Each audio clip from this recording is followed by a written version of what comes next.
విజయవాడ ఇంద్రకీలాద్రిపై దసరా ఉత్సవాలు ముగిశాయి. మహాపూర్ణాహుతి కార్యక్రమంతో దసరా ఉత్సవాలకు ఆలయ పండితులు ముగింపు పలికారు. మహాపూర్ణాహుతి కార్యక్రమంలో మంత్రి ఆనం రామనారాయణ రెడ్డి పాల్గొన్నారు. సెప్టెంబర్ 22న వైభవంగా ప్రారంభమైన దసరా వేడుకలు మహాపూర్ణాహుతితో ప్రారంభమయ్యాయి.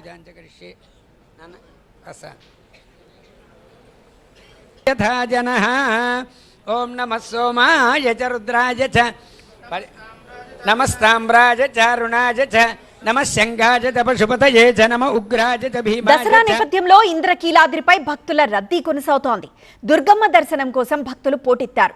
దసరా ఉత్సవాలు ప్రారంభమైన నాటి నుంచి ఇప్పటి వరకు దుర్గమ్మను 11 లక్షలకు పైగా భక్తులు దర్శించుకున్నారు. ఇక 11 రోజుల్లో 11 రూపాల్లో దర్శనమిచ్చిన దుర్గమ్మ ఇవాళ రాజరాజేశ్వరీ దేవిగా భక్తులకు దర్శనమిస్తున్నారు. అటు సాయంత్రం కృష్ణానదిలో నిర్వహించాల్సిన తెప్పోత్సవాన్ని వరద కారణంగా రద్దు చేశారు. కామ్యమోక్ష చతుర్విధ ఫల పురుషార్థ శన దిగ్విజయ సంప్రాప్తి